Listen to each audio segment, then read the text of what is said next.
Olá pessoal, tudo bem? Vamos começar com mais um vídeo, o primeiro vídeo do ano. Esse vídeo vou falar um pouco sobre a China, né? A maneira como o mundo tem visto a China como potência mundial, potência econômica, né?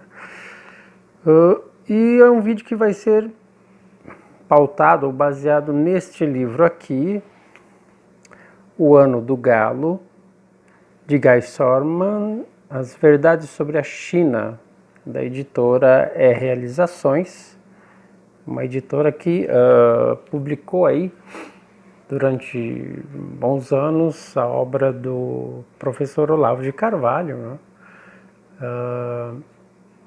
E ela tem livros ótimos. Esse livro aqui está comigo, né? Já faz um bom tempo. Na verdade, esse livro é da minha esposa e durante muito tempo eu fiquei de lê-lo, mas sempre tinha algum outro livro que eu tinha mais interesse na época. E aí eu resolvi dar uma folheada, né, no livro e comecei a ver assim que muito interessante o assunto, e aí eu resolvi lê-lo. E realmente é um livro muito bacana, sensacional, né? Para quem tem interesse sobre o assunto, eu indico O Ano do Galo, As Verdades sobre a China, editora Realizações. Então vamos lá. Bom, o sucesso econômico da China, né, essa imagem de superpotência mundial tão aclamada, né, pela efervescência das mídias, né, esconde aí um falso desenvolvimento, né? Para o economista, um dos grandes economistas chineses, né, acredito que ainda esteja vivo, mas já com uma idade muito avançada e com a saúde frágil. Esse livro ele foi escrito em 2005, acho que publicado em 2006, né? Então, já nessa época, esse economista, o nome dele é Mao Yuxi, ele já estava bem avançado de idade. Eu acredito que ele ainda esteja vivo, mas né, não sei. Pelo que eu encontrei de fontes, não vi nada referente a isso. Mas enfim, segundo o Mao Yuxi, segundo esse grande economista chinês, que viveu aí, né, tem vivido parte da sua vida vigiada, né, por grupos, né, milicianos do Estado, né, pela milícia do Partido Comunista Chinês. Ele é vigiado dia e noite, né, por essa milícia, porque ele não se vendeu ao partido, né? Então, segundo Mao Yuxi, o desenvolvimento econômico da China não é um milagre, mas um desastre, né? E o Mao Yuxi faz parte aí de um grupo muito raro de intelectuais independentes, né? Daqueles intelectuais que não se venderam ao partido e acabam sendo vigiados, monitorados 24 horas pelo governo. Ele até então permanece firme, né, na sua integridade, né, e escreveu aí uma série de artigos, né, sobre a questão econômica da China e tudo mais, né. O que acontece? O governo ele acaba comprando esses intelectuais, economistas, entre outros, né, intelectuais de outras áreas. O governo chinês acaba comprando esses intelectuais porque é uma forma melhor de manipulá-los, né, ou pelo menos de controlá-los, e acaba dando em troca uma vida mais requintada, confortável, né, e acaba saindo mais barato, né, do que vigiar esses intelectuais 24 horas por dia. Então o Estado, o governo acaba gastando menos quando compra esses intelectuais, né, a troco aí de conforto, de uma vida mais, não digo luxuosa, mas uma vida mais requintada. No caso daqueles que não se vendem, no caso do Mao Yushi, ele vive, ou até então, né, tem vivido uma vida modesta, né, muito modesta, muito precária, né? Enfim, em 2005, o Mao Yushi ele publica uma coletânea de artigos intitulada Para aqueles que amam, desejo a liberdade. Tá? Mas os censores do governo não gostaram, né, desses artigos e o livro, mesmo depois de impresso, ele foi retirado do comércio e hoje é praticamente impossível encontrar esse livro no país, né, na China. Então, o Partido Comunista, ele entendeu que queimar os livros pode acabar chamando muita atenção. Por isso, eles usam de uma outra tática, né?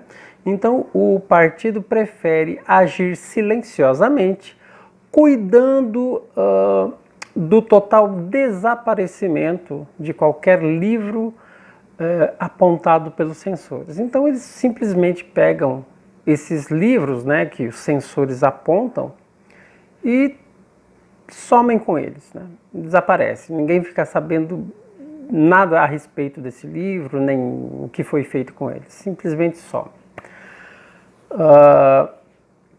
Então, segundo consta, né, o crescimento anual da China, né, pelo menos nessa época em que o livro estava sendo escrito, o crescimento anual era de 9 a 10% na economia, o crescimento anual, né?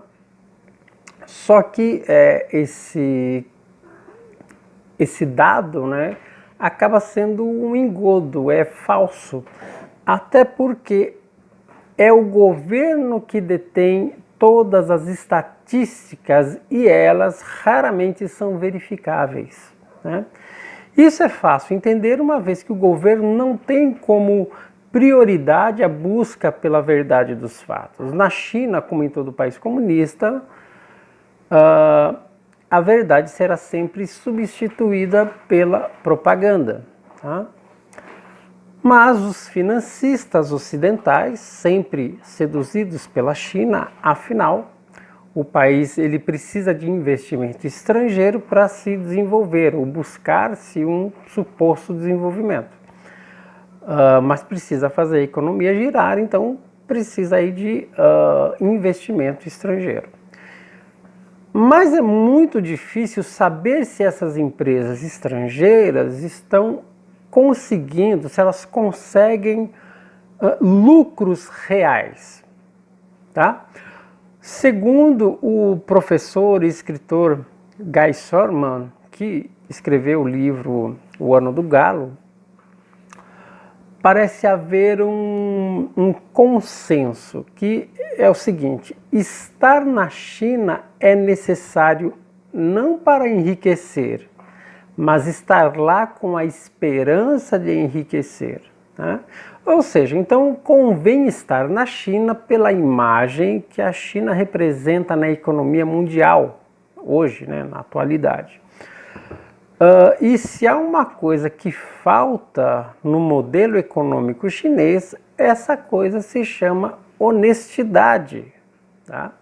A contabilidade é falsificada, não há obrigações diante de contratos assinados, né? A corrupção é praticamente obrigatória, a ponto dos empresários estrangeiros perderem bom senso diante das regras financeiras, que são universais, mas que, segundo o próprio escritor, o Guy Sorman, essas regras financeiras universais não funcionam, ou parecem não funcionar lá na China, né? O próprio HSBC, o Hong Kong and Shanghai Banking Corporation, sinalizou, né, essa falta de bom senso quando, em 2005, inaugurou uma onda de participações ocidentais nos bancos chineses que eram mal administrados e que o levou a cair no abismo das dívidas impagáveis, né? A concorrência entre as empresas, principalmente entre as chinesas, chega a ser até violenta, né? Elas se copiam, tentando produzir a mesma coisa no mesmo lugar e eliminando seus concorrentes, né, os seus concorrentes vizinhos, através de uma corrida de preços baixos, né? Então, uma concorrência selvagem, né, extremamente selvagem. E vale ressaltar que em algumas dessas empresas, sejam elas públicas ou privadas, os trabalhadores deixam de ser remunerados até 2 anos, né? Há empresas lá que seguram o salário dos empregados até 2 anos, né? Chegando nesse ponto. E os empregados, né, os operários, acabam aceitando essas condições sob a pressão do medo de perder o emprego para os outros imigrantes que vêm de outros vilarejos, de outros lugares e que são capazes de aceitar essas condições de trabalho, né, ainda que sejam aí trabalho em condições quase de escravidão, vamos dizer assim, né? O salário desses empregados é de aproximadamente, colocando em euros, é de aproximadamente 100 euros mensais. Tá? 100 euros mensais. Eu não tenho ideia de quanto está valendo o euro atualmente, mas daria em torno de 400, 500 reais por mês, tá? Mais ou menos isso. 100 euros mensais. Então é o salário desses operários. Mas é um salário também que ele é variável, porque depende da quantidade de peças fabricadas por cada trabalhador. Então eles são pagos por peças. Então quando acontece peças defeituosas ou quando há perda de material, né, de matéria-prima, de material que se faz essa peça, quando existe esse tipo de perda, eles acabam recebendo multa, né? Ou seja, acaba se descontando no salário final do mês. Então, essas perdas, elas são muito comuns, tá? Porque existe um problema de energia elétrica lá na China, né? E então há muitas quedas de energia. Essas quedas são compensadas com horas a mais, né? Depois do turno normal. As máquinas, né, boa parte delas são japonesas e são as mais modernas, elas já estavam em uso por volta de 50 anos, então são máquinas muito antigas. E todo o maquinário, né, que maquinário velho, acaba sendo recuperado para continuar o seu uso pelo maior tempo possível. Então as condições de trabalho são péssimas, a começar pela estrutura, pelo maquinário, né? E os operários, e falando das operárias, das mulheres, né, que quando elas têm pouca habilidade ou elas são muito lentas no processo, elas são demitidas e substituídas assim facilmente, é uma coisa corriqueira, sabe? Não deu... Está lenta demais para trabalhar, não está acompanhando o processo, cai fora, chama outra. O que não falta na China é mão de obra barata, né? Então a crescente economia chinesa ela nasce da exploração, né? E isso é facilitado justamente com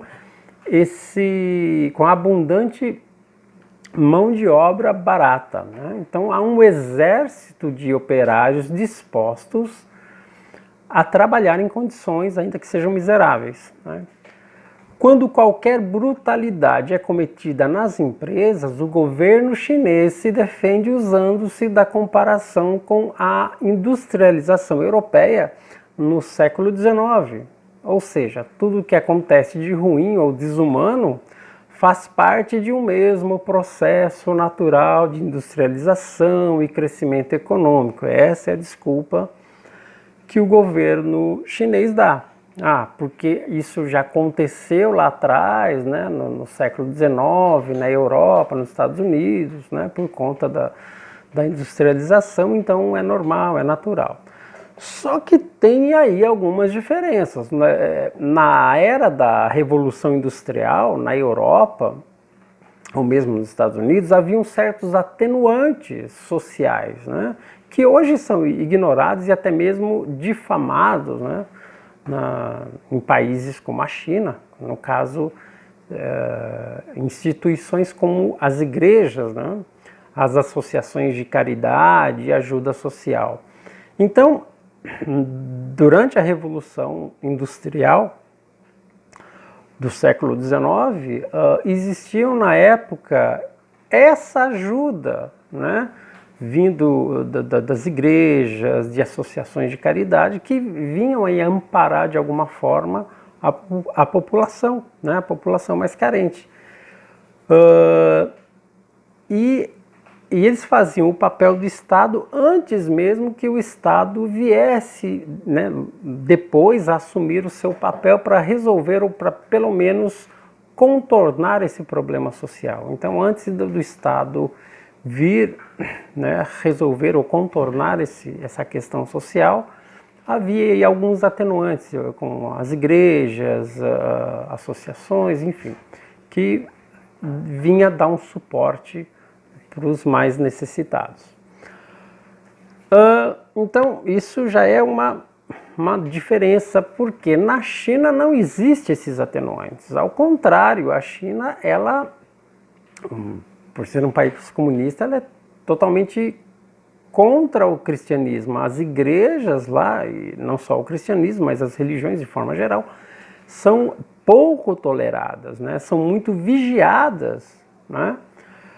Por quê? Tudo já foi destruído em nome da Revolução Comunista. Então, se destruíram tudo que tinha de religião, de instituição religiosa, a Revolução Comunista foi e varreu da China. Hoje, existe ainda algumas igrejas se tentam, né, começar algum trabalho de evangelização lá, mas é pouco tolerado pelo Estado, é muito vigiado, então é muito complicada essa situação também. E recentemente o PCC, que é o Partido Comunista Chinês, ele acusou o Ocidente de usar o cristianismo como estratégia para desestabilizar o governo chinês, né?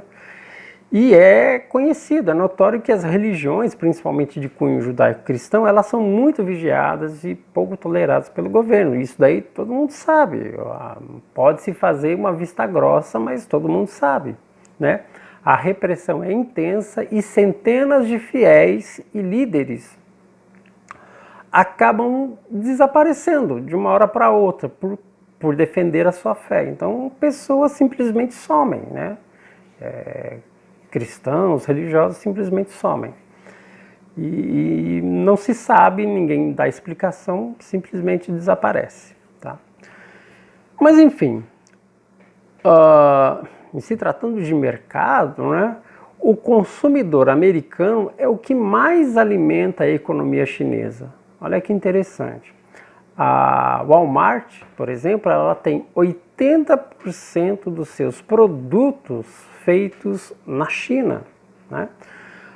No entanto, não apenas a imprensa econômica europeia, mas a imprensa mundial, né, ficam aí encantados com o milagre econômico da China, né? Como se tudo o que a China mostra, né, de crescimento, de estatísticas, fosse aí um grande milagre econômico num país, né, fechado, num país comunista, com um regime comunista.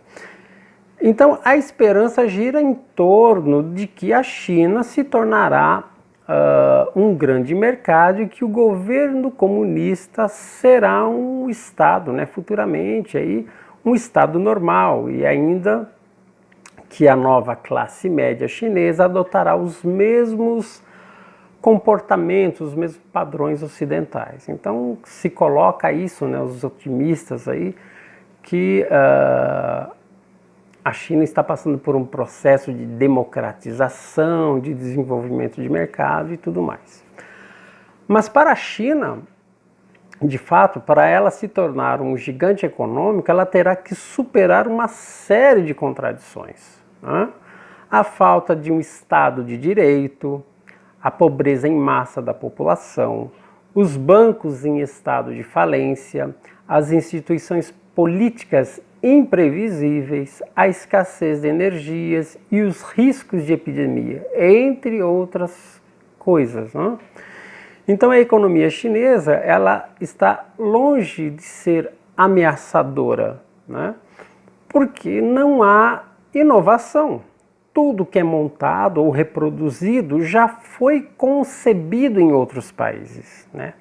A China, ela não concebe nada, ela não cria nada, ela apenas monta, ela pega partes de um produto, uma parte daqui, um acessório dali de outros países e vai junto e monta o produto, né? Mas ela mesma não criou. Em tempos muito antigos, a China ela foi uma grande potência comercial, né? Quando aconteceram aí duas invasões, invasões comerciais, né, no Ocidente. A primeira dela foi por volta de 2000 anos atrás, quando a seda invadiu aí o Ocidente, né? Então, o comércio da seda, né, vindo da China, teve um grande impacto no Ocidente. E outra grande invasão ocorreu no século XVIII, né, com a porcelana, o porcelanato. Então, essas manufaturas chinesas ostentavam aí um domínio tecnológico que nós ocidentais desconhecíamos. Então, eles apresentavam esses produtos, a seda e tempos depois, né, a porcelana, como algo deles e que nós não tínhamos essa tecnologia para oferecer, para criar, né? Nós desconhecíamos isso e a China tinha esse domínio. Então, fora isso, não houve nenhuma inovação, nada significativo que fosse de origem chinesa, né? E a gente falou de estatísticas, né? Para as estatísticas oficiais chinesas, boa parte das suas exportações são de produtos de alta tecnologia, né? O próprio governo inclui nessa categoria os aparelhos eletrônicos de uso domésticos, né? E que raramente são concebidos na China, não são de origem chinesa, são montadas lá apenas. Então tudo, desde eletrônicos, vestuários, equipamentos domésticos, peças automobilísticas, objetos de luxos, todos os produtos são montados, terceirizados ou copiados pelas empresas chinesas. E na maioria das vezes, as empresas elas não respeitam nem mesmo a propriedade intelectual. A pirataria tornou-se cultural, é uma norma aceita, né? Pirataria é a coisa mais natural que existe lá na China, né? Então as indústrias produzem em larga escala tudo aquilo que é possível piratear. DVDs piratas, softwares, medicamentos, além das drogas que são protegidas por quadrilhas, e regulamentar todo esse comércio, em especial o comércio digital, é quase que impensável, né? Em 2005, qualquer pessoa, olha que absurdo, né? Em 2005, qualquer pessoa poderia entrar numa livraria qualquer lá na China e comprar o 7º volume das aventuras do bruxinho Harry Potter, né? O 7º volume é As Relíquias da Morte. O problema é que em 2005, né, a autora britânica J.K. Rowling não tinha publicado esse volume ainda. Ela nem sequer tinha escrito o livro e já estavam vendendo o livro lá na China. Nas livrarias se encontrava um livro de determinada autora que ela ainda não tinha escrito, ainda não tinha nem sido feito, né? Então, para vocês terem uma ideia de como é que funciona, até onde vai essa coisa da pirataria. Então, no livro O Ano do Galo, esse que eu mostrei, o escritor, editor, né, Guy Sorman, cita o missionário espanhol Navarrete, e que esse missionário, ele testemunhou nos anos de 1660 que os artesãos da cidade de Cantão, província chinesa, ele testemunhou que esses artesãos eram mestres da falsificação, né? Então, ele disse que esses artesãos eram mestres na falsificação, revendem como se fossem autênticos no interior da China os objetos europeus que copiaram, né? Então, aqueles objetos europeus que caíam nas mãos desses artesãos, eles faziam cópias perfeitas e revendiam essas cópias em outros lugares da China, né, nas províncias, como se fossem objetos europeus, né, originais. Então, a pirataria é um dos fundamentos do sistema, como uma epidemia que dificilmente será erradicada. Na Universidade de Xangai é ensinado às novas gerações de empresários que as marcas internacionais são muito caras. O seu preço não permite que a humanidade usufrua dos benefícios da economia mundial. Ponto. Quem disse isso? São as palavras do diretor da Escola de Propriedade Intelectual. Ou seja, a propriedade intelectual é vista como um roubo, enquanto que a pirataria é um ato filantrópico, né? Então, sendo assim, é necessário piratear até mesmo a propriedade intelectual. Então, veja que absurdo. Essa noção que nós temos de propriedade intelectual aqui no Ocidente, lá na China parece não haver essa... lá o que conta a pirataria, seria a forma justa de todo mundo usufruir de determinado produto, né? Então é preciso entender que os produtos made in China, são em sua grande maioria apenas montadas na China, como eu disse anteriormente, e não são concebidas na China, não são criações nem invenções chinesas. Fábricas como a Mansung, no Guangdong, usam tecidos que vêm das Filipinas, acessórios que são importados da Coreia, e os modelos que são reproduzidos são cópias, né, dos desenhos europeus ou americanos. A proposta econômica do governo é o enriquecimento rápido, né? Então, de tudo isso aí que nós, né, estamos aqui conversando, colocando, né, essa questão da pirataria, tudo não importa, porque para o governo o importante é ficar rico rápido, é um enriquecimento rápido, através da exploração da mão de obra, em vez de um desenvolvimento mais justo, tá? Então, o governo ele incita um enriquecimento, né, os benefícios a curto prazo, sem se importar com os meios para se chegar a tais fins. Então, é bem assim que acontece. Então, o próprio regime não permite que se pense a longo prazo. Tem que se pensar a curto prazo. Então, segundo as estatísticas oficiais, houve um aumento na formação acadêmica de engenheiros, porém a qualidade dessa formação ela é muito questionável. A pedagogia das universidades não estimula a criatividade em seus alunos, Para o regime comunista, é importante que a postura dos alunos seja passiva, né? Os debates não são fomentados, não é criado nenhum senso crítico por conta dessa autoproteção do próprio regime, do próprio partido, né? Então, os chineses só se tornam criativos quando saem do país para buscar uma melhor qualificação nos outros países, sejam países da Europa ou mesmo nos Estados Unidos. E poucos são aqueles que voltam à China depois, né?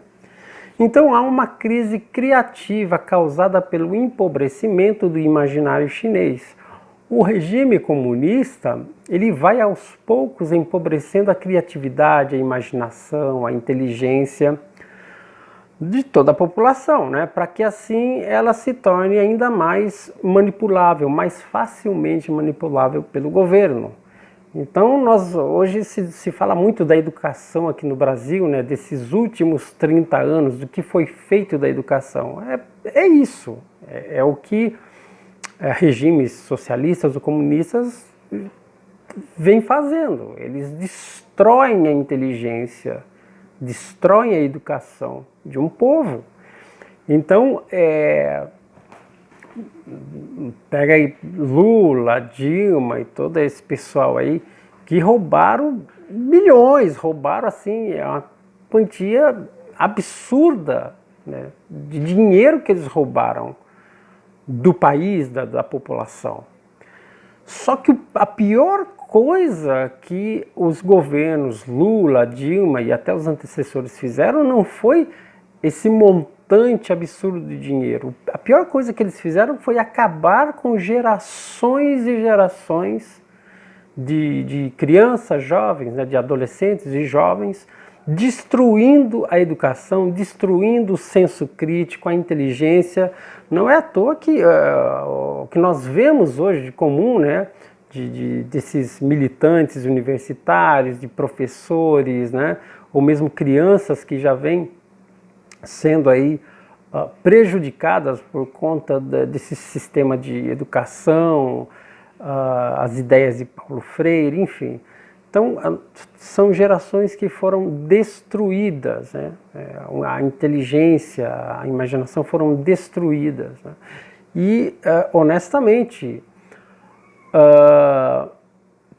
parte dessas gerações não tem como salvar, esquece, estão condenadas, não tem como salvar, né? Não tem jeito, não sabemos o que vamos fazer com esse, né, com esse montante, com essa porção, né, de pessoas no país que não tem nada a oferecer, entendeu?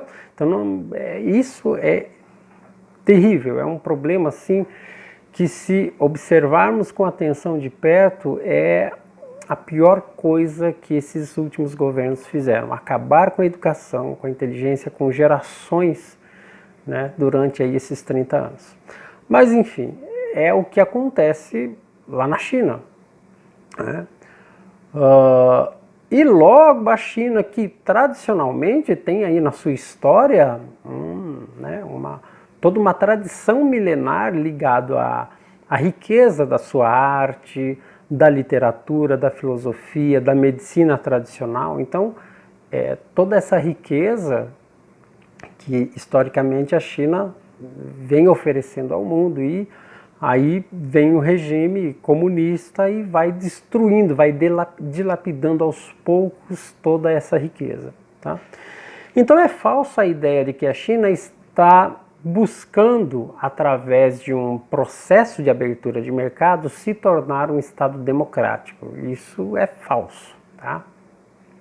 E em 2005, o ano que foi escrito, né, esse livro, O Ano do Galo, em 2005 foi comemorado o 40º aniversário de liberação pacífica do Tibete, que, segundo o Partido Comunista, né, os tibetanos hoje eles regozijam de alegria por conta dessa liberação pacífica. Claro que vamos traduzir essa liberação pacífica, né, que é um termo da nova língua, né, traduzindo para português, essa liberação pacífica nada mais é do que colonização, né? E não nos esqueçamos de que o comunismo, como já disse anteriormente, é uma coisa que eu sempre repito, o comunismo ele substitui a verdade pela propaganda, tá? Ele troca a informação, os fatos, pela propaganda. Então, não existe uma evolução em direção à democracia. Temos eleição em um país onde existe somente um partido, a oposição é proibida e a propaganda faz o papel da informação e dos fatos, né? A crítica é censurada, todo o debate não passa de um teatro, né, montado, e até os poderes, sejam eles políticos ou mesmo poderes envolvendo empresários, tudo é mera fachada. O único poder que impera na China é o poder do Partido Comunista, né? Então, o comunismo, não apenas na China, mas em todo o mundo, vem escondendo as suas raízes revolucionárias e no lugar está adotando uma linguagem globalista, uma linguagem do politicamente correto, da diplomacia de mercado, da ordem social. Então, está se mudando o jeito de se mostrar ao mundo, né? E muita gente compra essa ideia, né? Que, não, que a China está abrindo para o mundo, o comércio, né? Economia liberal, essa coisa toda. Tudo não é bem assim que são as coisas, não é bem assim que acontecem, né? Que estão acontecendo as coisas. Então, se há uma crescente na economia chinesa é porque ela está sendo sustentada pela abundante mão de obra barata, né, através da exploração.